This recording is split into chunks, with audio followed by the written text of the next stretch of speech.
جس کا نامہ اعمال ہر طرح کے گناہوں سے پاک ہو، وہ اللہ کی بارگاہ میں جو بھی دعا کرے اللہ تعالیٰ کی ذات اس دعا کو اپنی بارگاہ میں قبول فرماتی ہے۔ تو حضرت عمر رضی اللہ تعالی عنہ کا بھی یہ معمول مبارک تھا کہ وہ اکثر اپنے لیے دعا جو تھی وہ چھوٹے بچوں سے کرایا کرتے تھے کہ یہ چھوٹے بچے کہ جو بالکل گناہوں سے پاک ہیں اللہ کی بارگاہ میں دعا کریں گے تو اللہ تعالیٰ ان کی دعا کو قبول فرمائے گا۔ تو اللہ کی بارگاہ میں دعا ہے کہ جو اشعار کی صورت میں دعائیہ کلمات پڑھائیں گے اللہ تعالیٰ تمام کو اپنی بارگاہ میں قبول فرماتے ہوئے ہم سب کے لیے بخشش و مغفرت کا ذریعہ بنائے۔ ہم مختصر سے وقت کے لیے سیدنا حضرت ابو بکر صدیق رضی اللہ تعالی عنہ کی شان و عظمت کے حوالہ سے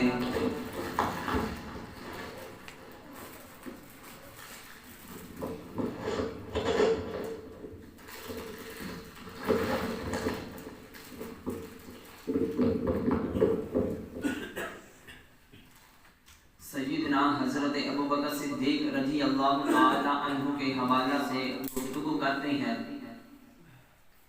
تو اس میں آج کی ہماری گفتگو کا جو عنوان ہوگا اس کا تعلق عقیدہ کے حوالہ سے ہوگا، اور کیا عنوان ہوگا کہ اللہ تعالی کے تمام انبیاء و رسول علیہ السلام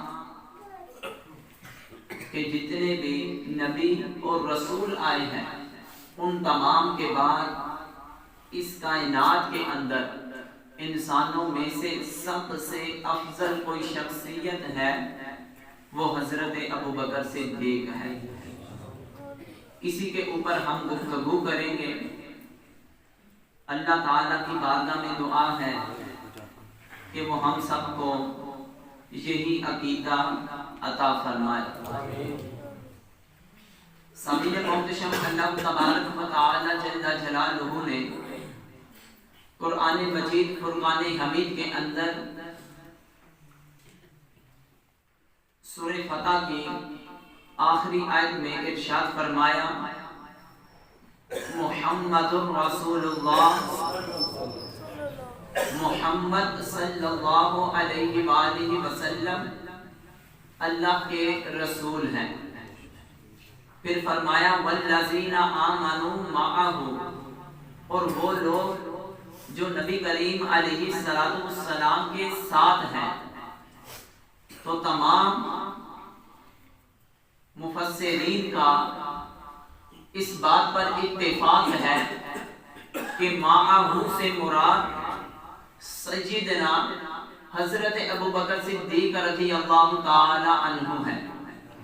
ماں کا مطلب ہوتا ہے ساتھ، اور نبی کریم علیہ السلام بھی حضرت ابو بکر صدیق اور حضرت ابو بکر صدیق رضی اللہ تعالی عنہ اپنی پوری زندگی میں جب سے 18 سال کی عمر میں دوستی ہوئی اس وقت سے لے کر اعلان نبوت تک، اعلان نبوت سے لے کر مدینہ کی طرف ہجرت کرنے تک، مدینہ کی طرف ہجرت کرنے کے بعد تمام غزوات کے اندر، یہاں تک کہ جب اللہ کے پیارے محبوب علیہ السلام اس دنیا سے پردہ کر گئے تو اس کے بعد حضرت ابو بکر صدیق رضی اللہ تعالی عنہ بھی جب اس دنیا سے پردہ کیا تو پردہ کرنے کے بعد آج بھی گنبد خضرا میں نبی کریم علیہ السلام کے ساتھ ہیں۔ اللہ کے پیارے محبوب علیہ السلام فرماتے ہیں کہ کل جب تمام لوگ اپنی قبروں سے اٹھیں گے تو سیدنا حضرت ابو بکر صدیق رضی اللہ تعالی عنہ اس وقت بھی میرے ساتھ ہوں گے، اور جب میں میں جنت میں جاؤں گا تو اس وقت بھی حضرت ابو بکر صدیق رضی اللہ تعالی عنہ میرے ساتھ ہوں گے۔ تو اسی لیے فرماتے ہیں کہ والذین آمنوا معہ، وہ لوگ جو ایمان لائے وہ نبی کریم علیہ السلام کے ساتھ ہیں۔ اور قرآن مجید میں بھی معہ کا جو لفظ ذکر کیا گیا، اس سے مراد محدثین مفسرین فرماتے ہیں حضرت ابو بکر صدیق ہے۔ پھر فرمایا اشداء علی الکفار، کہ کفار پر بہت زیادہ سخت ہے۔ اس سے مراد سیدنا حضرت عمر رضی اللہ تعالی عنہ ہے، کہ جن کو اللہ تعالیٰ کی ذات نے ایسا رعب و دبدبا عطا فرمایا کہ نبی کریم علیہ السلام فرماتے ہیں کہ میرا عمر جس راستے سے گزرتا ہے، شیطان میرے عمر کی ہیبت کو دیکھ کر وہ راستہ ہی چھوڑ کے بھاگ جاتا ہے۔ رحماء بینہم، کہ وہ آپس میں بڑے رحم دل ہیں۔ اور اس سے مراد سیدنا حضرت عثمان غنی رضی اللہ تعالی عنہ ہے۔ وَتَرَاهُمْ رُكَّعًا سُجَّدًا يَبْتَغُونَ فَضْلًا مِّنَ اللَّهِ وَرِضْوَانًا، اور آپ ان کو دیکھیں گے رکوع اور سجود کی حالت میں۔ تو اس سے مراد حضرت شیر خدا علی المرتضی کرم اللہ وجہہ الکریم ہے۔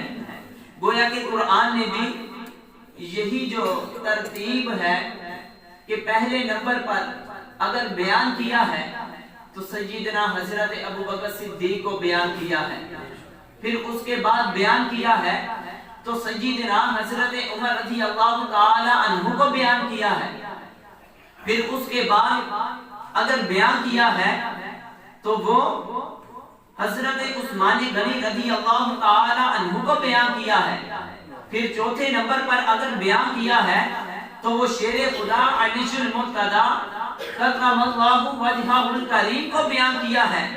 تو سامعین محتشم، آج ہم وہی شیر خدا علی المرتضی رضی اللہ تعالی عنہ کی زبان سے سنتے ہیں کہ ان کا سیدنا حضرت ابو بکر صدیق رضی اللہ تعالی عنہ کے حوالہ سے کیا عقیدہ تھا۔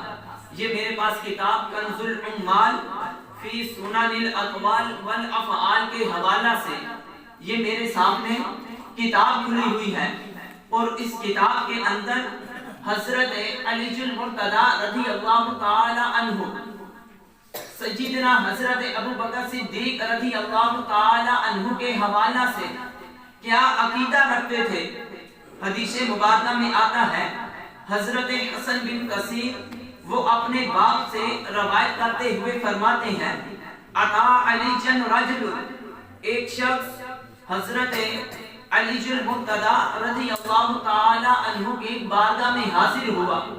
اس وقت حاضر ہوا جب آپ کا دور خلافت تھا، کیونکہ اللہ تعالیٰ کی ذات نے سیدنا علی المرتضی رضی اللہ تعالی عنہ کو بہت ہی شان و عظمت اور مقام و مرتبہ عطا کیا تھا، یہاں تک کہ کرم اللہ وجہہ الکریم کا، کہ ان کے چہرے کو دیکھنے سے بھی انسان کے نامہ اعمال میں عبادت کی طرح نیکیاں جو تھی وہ درج ہونا شروع ہو جاتی تھی۔ تو سیدنا حضرت علی المرتضی رضی اللہ تعالی عنہ کو وہ عرض کرنے لگا انت خیر الناس، آپ تو لوگوں میں سے سب سے بہتر ہیں، لوگوں میں سے سب سے بہتر ہے۔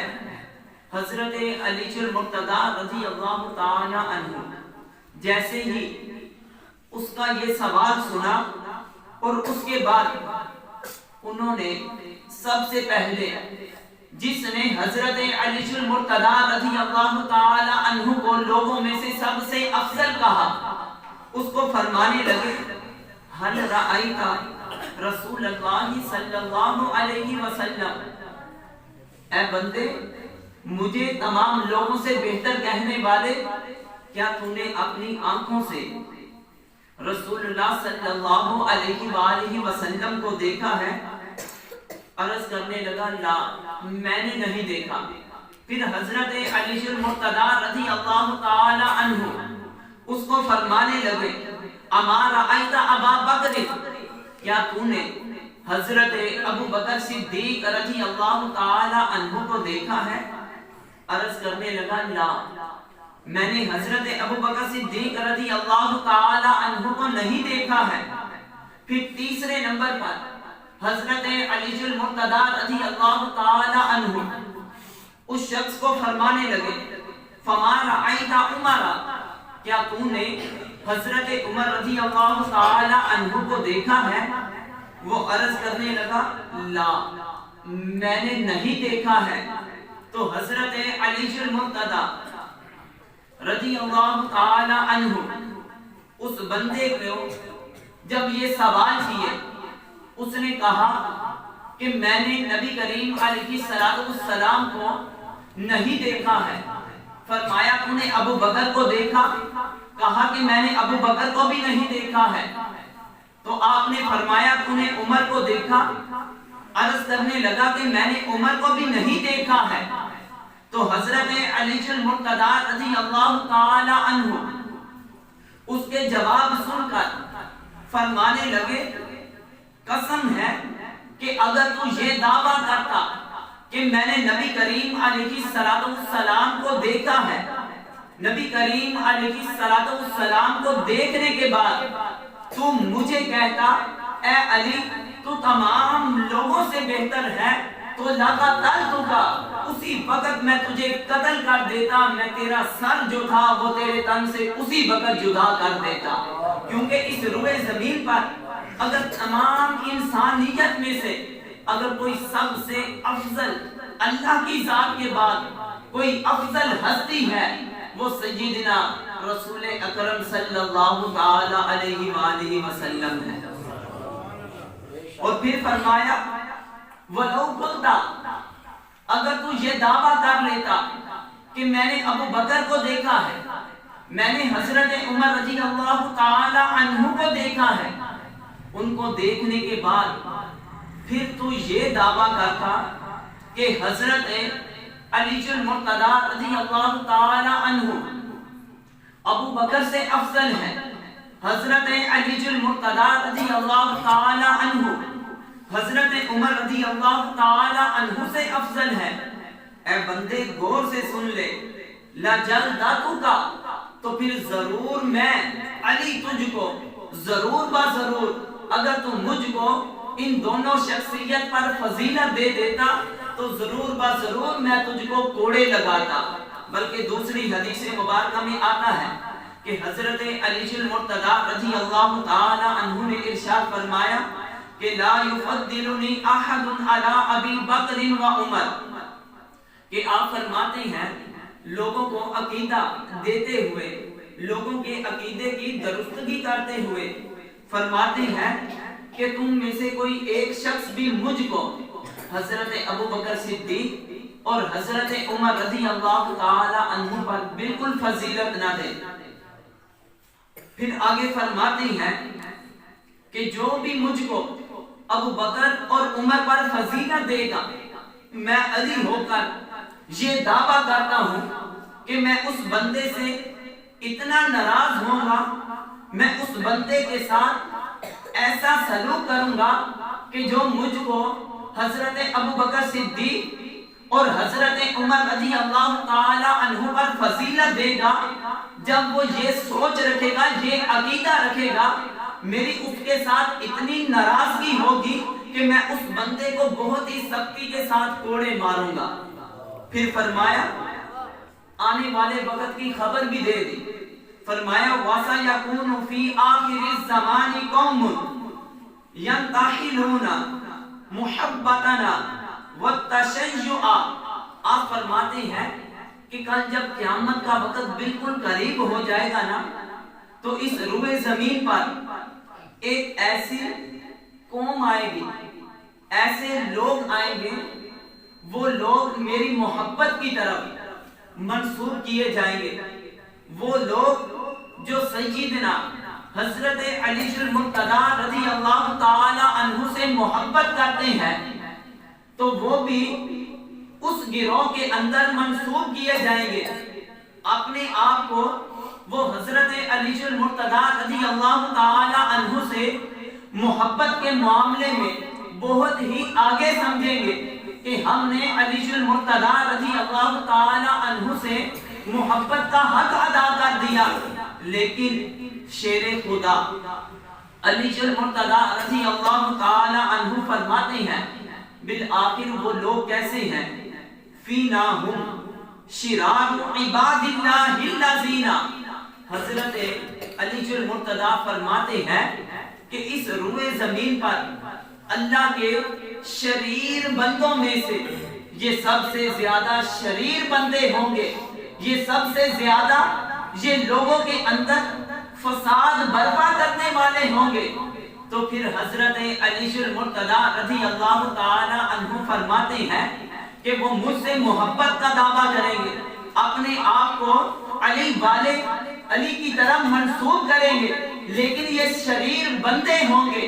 آخر ان کے اندر کیا وجہ ہے کہ جو حضرت علی المرتضیٰ رضی اللہ تعالی عنہ نے ان کو شریر کہا ہے؟ فرمایا کہ ان کے اندر خامی یہ ہوگی کہ الذین یشتمون ابا بکر و عمر، کہ وہ حضرت ابو بکر صدیق اور حضرت عمر رضی اللہ تعالی عنہ کو برا بھلا کہتے ہوں گے۔ تو آپ آج اپنی آنکھوں سے ایسے لوگوں کا بھی مشاہدہ کر رہے ہیں۔ پھر آگے ایک اور حدیث مبارکہ میں ہے کہ بلغ علی ان عبد اللہ ابن الاسود، ایک شخص کا نام عبداللہ بن اسود ہے، اس کی خبر حضرت علی المرتضیٰ رضی اللہ تعالی عنہ کے پاس پہنچی۔ جب اس کی خبر شیر خدا علی المرتضیٰ رضی اللہ تعالی عنہ کے پاس پہنچتی ہے، کس چیز کی خبر پہنچی؟ ینتقص ابا بکر و عمر، کہ وہ سیدنا حضرت ابو بکر صدیق اور سیدنا عمر رضی اللہ تعالی عنہ کی شان و عظمت میں تنقیص بیان کرتا ہے۔ آپ کی شان و عظمت جو لوگوں کے دل و دماغ میں ہے، جو ایک اللہ کی ذات نے حضرت ابو بکر اور حضرت عمر رضی اللہ تعالی عنہ کو مقام و مرتبہ عطا کیا ہے، وہ لوگوں کے دلوں کے اندر وہ اس محبت کو ختم کر کے ان کا بغض لوگوں کے دلوں کے اندر پیدا کرنا چاہتا ہے۔ جب سیدنا علی المرتضیٰ رضی اللہ تعالی عنہ کو عبداللہ بن اسود کے بارے میں یہ خبر پہنچی کہ وہ حضرت ابو بکر صدیق اور حضرت عمر رضی اللہ تعالی عنہ کو برا بھلا کہتا ہے، تو حضرت علی المرتضیٰ رضی اللہ تعالی عنہ ساتھ ہی کیا کرتے ہیں؟ فدعا بالسیف، حضرت علی المرتضیٰ رضی اللہ تعالی عنہ اسی وقت تلوار منگاتے ہیں۔ فہم بقتلہ، کہ وہ شخص کہ جو سیدنا حضرت ابو بکر صدیق اور حضرت عمر رضی اللہ تعالی عنہما کے بارے میں تنقیص بیان کرتا ہے، حضرت علی المرتضیٰ رضی اللہ تعالی عنہ نے اسی وقت ارادہ کر لیا کہ ایسے بندے کو میں قتل کر دوں گا۔ فَكُلِّمَ فِيهِ، جب آپ قتل کرنے کے ارادہ سے بالکل تیار ہو گئے تو لوگوں نے حضرت علی المرتضیٰ رضی اللہ تعالی عنہ کو عرض کرنے لگے کہ آپ نے اگر اس طرح کیا تو بڑا فتنہ پھیل جائے گا، بہت زیادہ آپ کی بارگاہ میں کلام کیا گیا۔ بالآخر حضرت علی المرتضیٰ رضی اللہ تعالی عنہ عبداللہ بن اسود کو قتل کرنے سے رک گئے اور آخر پہ ایک جملہ فرمایا کہ میں اس کو قتل نہیں کروں گا، لیکن ایک شرط پہ۔ وہ کیا ہے؟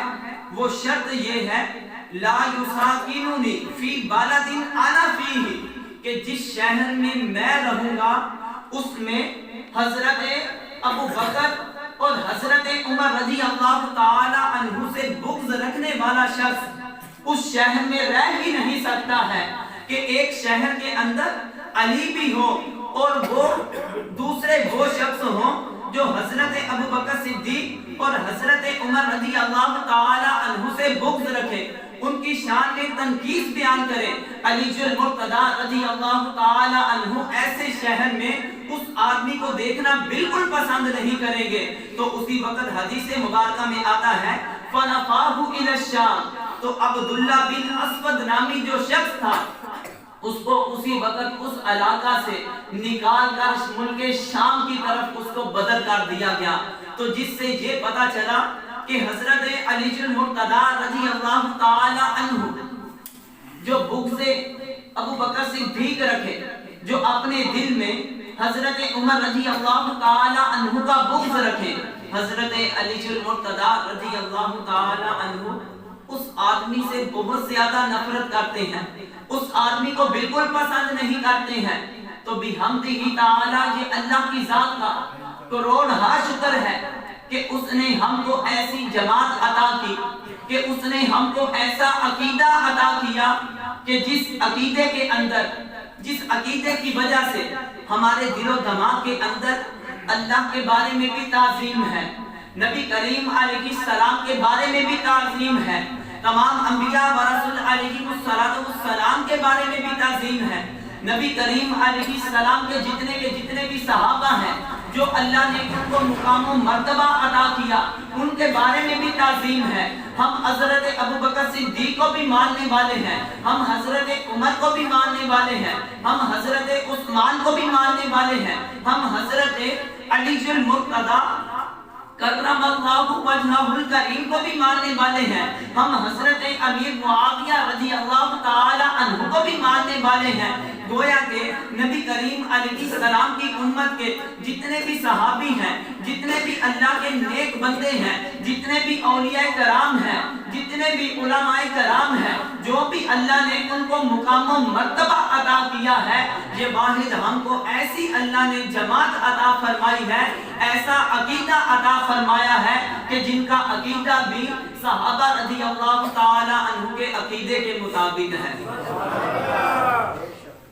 تو آخر پہ حدیث مبارکہ سماعت فرمائیں اور اس کے بعد میری گفتگو کا اختتام ہو جائے گا، پھر سوال و جواب کی نشست شروع ہوگی۔ حضرت ابن عمر، اب دیکھیں کہ جس نے حضرت ابو بکر صدیق اور حضرت عمر رضی اللہ تعالی عنہ سے بغض رکھا، ان کے بارے میں حضرت علی المرتضی رضی اللہ تعالی عنہ کا آپ نے موقف سماعت فرمایا۔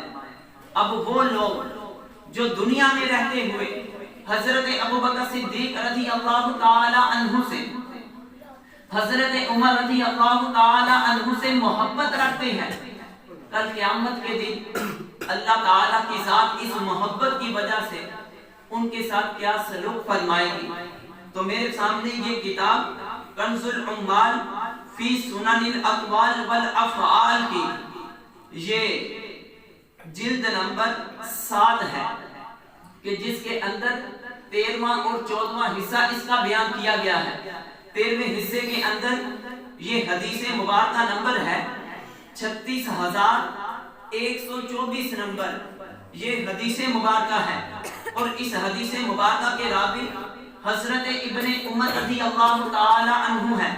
وہ فرماتے ہیں کہ یؤتی باقوام یوم القیامہ، کہ کل جب قیامت کا دن ہوگا اس وقت کیا ہوگا، یؤتی باقوام، جتنی کی جتنی بھی قومیں ہیں، مطلب کیا، حضرت آدم علیہ نبینا علیہ السلام سے لے کر نبی کریم علیہ السلام تک جتنے بھی انبیاء و رسول علیہ السلام اس دنیا میں تشریف لائے، اور ان تمام انبیاء و رسول علیہ السلام کو اللہ تعالیٰ کی ذات نے جو بھی ان کو قومیں عطا کی، وہ تمام کے تمام لوگ اللہ تعالیٰ کی بارگاہ میں حاضر کیے جائیں گے۔ پھر حدیث مبارکہ میں آتا ہے فَيُوقَفُونَ بَيْنَ يَدَيِ اللَّهِ تَعَالَى، وہ تمام کے تمام آ کر اللہ تعالیٰ کی بارگاہ میں کھڑے ہو جائیں گے۔